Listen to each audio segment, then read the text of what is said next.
li ha estalviat a Camps i a Rus 2.300.000 euros que, per supost, podien invertir-se en la nostra ciutat en altres coses si Camps i Rus per fi compliren en Ontinyent, que és algo que ni esperem ni des de luego la senyora alcaldessa és capaç d'exigir al seu cap de files.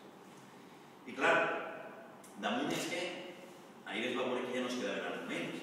El Plan Zapatero, el primer, el van ficar a caldo i després van treure una còpia barata del Plan Zapatero. Ara el Plan Zapatero 2 millora el Plan Zapatero 1 i a més permet gastar un 20% del total dels més de 4 milions d'euros que s'invertiran en Ontinyent en aquest pla, que sumen a 6 milions i mig que ja es van invertir en l'anterior, és a dir, en total 10 milions i mig d'euros, doncs resulta que ara d'aixos 4 milions d'euros, un 20%, 800.000 euros aproximadament, poden destinar-se a gasto corrent. Però jo entenc que això, per a aquest govern municipal, és poc.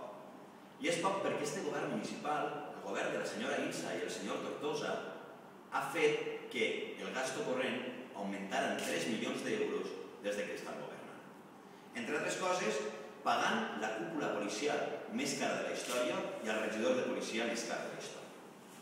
La veritat és que ahir vam tindre la sort ja de veure l'últim que ens quedava per veure.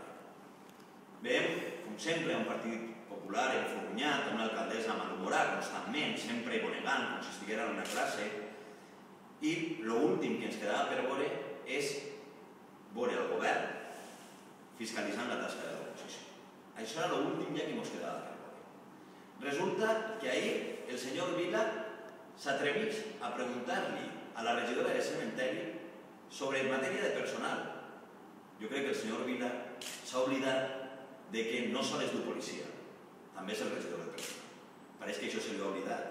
Per tant, la veritat és que sols demostra una vegada més que el Partit Popular viu instal·lat en l'expansió, que viu instal·lat en el passat, que fa ja molts anys que duen el xip d'oposició, que duen el xip de boicot, de boicotejar inversions, com han fet al llarg de tants anys en Ontinyent, d'intentar generar mal humor, malestar, perquè és allí on viu el Partit Popular feliç, i no aconsegueixen llevar-se aquest xip. És una pena, però queda apenas un any i pico de govern del Partit Popular i encara no han aconseguit donar-se compte de què anem.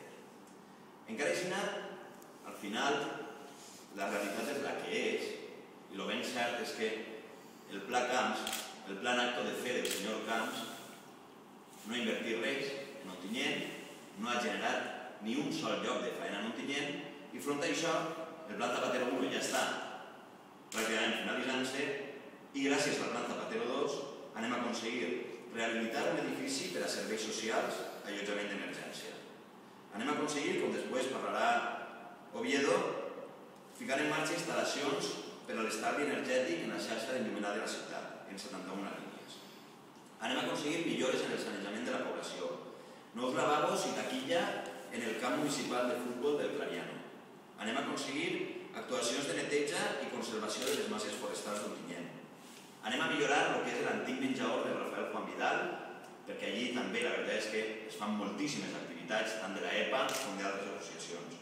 Anem a aconseguir un col·lector d'aigües residuals al carrer de les Perxes, millores al poliesportiu municipal. Probablement fa molts anys que no s'ha aconseguit una inversió tan gran sobre el poliesportiu. Una inversió de més d'1 milió d'euros que gràcies a Zapatero va millorar totalment el poliesportiu municipal. Anem a aconseguir la famosa ruta del colesterol, la ruta perimetral ciclista i de vianants del nucli urbà d'Ontinyent.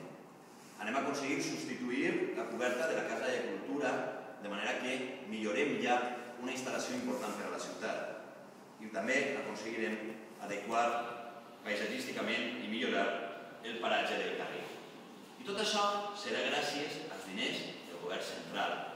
D'aquest govern al que la senyora Insa tant critica, i la veritat és que és una autèntica llàstima que tota aquesta vehemència, tota aquesta força no la gaste en exigir que Camps complisca almenys tant com Zapatero en la nostra ciutat.